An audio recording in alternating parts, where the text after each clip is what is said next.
Crimson Desert is a game that everyone at some point never really thought about. And then they started releasing new footage from the features overview to the official trailer and the hands-on preview videos that kept on coming out. And everyone were like, oh my god, this game is good. This game is too good to be true. But it being 3 days now, it been 3 days for the game to actually come out. There's been some hopeful hate going around on social media, which to me doesn't really make any sense, because you want the game to do well, but at the same time you're nitpicking what the issues are. And to me it's like, bro, do you want the game or do you not want the game? If you don't want the game, don't get it.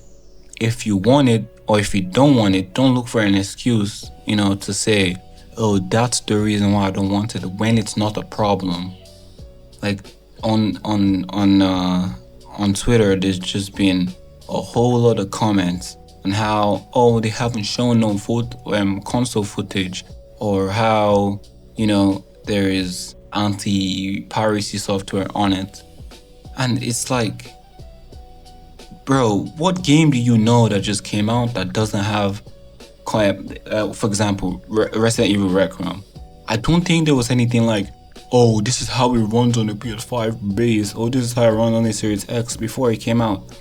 And we've seen a lot from Crimson Desert already, promising that, oh, these dudes know what they actually did it, A lot of game companies wouldn't go through this stress to get all this content out of the way, but Crimson Desert is doing it so that we have very little problems or questions as possible. So the first problem everyone complains about on the internet is the fact that the game uses Denuvo. If you don't know what Denuvo is, it's like an anti-tamper software. It only lets 5 devices connect or use a game in a day, right? Which I don't think that's what the problem is, because who the hell has 5 devices in a day that they're bouncing between in one day? No, I don't think that's the reason. The reason why everyone is complaining, and rightfully so, is the performance hit it gets or it gives to the PC. Because how Denuvo works is, when you launch a game, it checks if you own it and like you bought it and you're not pirating, and then it get you into the game and then does its checks like periodically while you're playing. So most of the time that would mean you need to be online, but it's not. It just means you need to be online the first time you boot it, right? But now another issue that everyone is saying, or the reason why it could be bad, is because if not done correctly, it can really reduce the performance of games, which is a known fact. If not done correctly. What I mean by that is, some games run Denuvo, does all these checks before actually launching the main game. Then maybe periodically, maybe when it's saving or something, it just like does like periodic checks. So launching the Denuvo first, it does all these checks, closes itself before the game runs, and then it can use all the resources it needs, because any resource that Denuvo is using is a resource that the game can use. So if Denuvo is really resource heavy, the game is gonna suffer. So if it is, it's gonna run first and then launch the game and then periodically does its checks. If there's some games that launch Denuvo or run Denuvo while the game is running all the time, constantly, so that would also reduce the performance. But the issue with this statement is that we've seen Denuvo running on the PC version of the game already. Like, they showed us the extensive PC footage, and they all said, oh, this is the game running with Denuvo. So we already know that it's not an issue because it runs very well. So people complaining again that, oh, Denuvo is gonna make it suck, or my laptop, my PC is gonna suffer. You've seen how Denuvo is implemented already. It's just that they added it to the Steam page later, which I don't even know how you wanted them to do it. Did you want them to create a different features overview trailer? Oh, this is how we implemented Denuvo. No, it's just something they would add if it wasn't already there. They're not gonna do a special announcement for Denuvo. Of course, they would just add it. Another thing I see people arguing about online also is the performance on base consoles, right? So this is what I have to say. The PS5 Pro only has 10% better GPU, or no, CPU, than the base consoles. So if you do the math, what you're seeing on the PS5 Pro CPU wise is gonna be the same thing on the base consoles. I don't know about Series S though, but on PS5 and Xbox Series X, it's gonna be similar results, because if you watch the Digital Foundry video, it says it's CPU limited, not GPU. And even if it was GPU limited, if you look at the spec sheet, the ray tracing was turned down from the PS5 Pro version. So even if it was a graphics card issue or GPU issue, it's mitigated by the drop to ray tracing and probably the quality of the resolution also, which is also reduced also.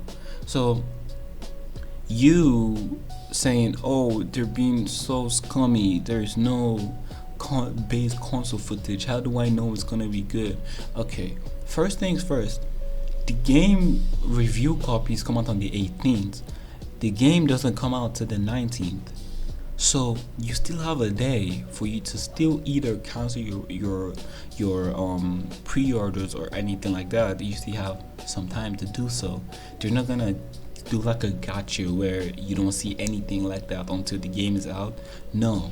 And the thing is, Will Powers or like Pearl Abyss at this point, they're not even gonna release anything new again that's not already in their pre-launch lineup, because no matter what they show, people are always gonna talk. They were saying, oh, there's no console footage. They showed PS5 Pro. Then they started pointing to the fact that, oh, they sent them a PS5 Pro with the game installed on it, so they couldn't install it themselves, which is normal because the game isn't live yet.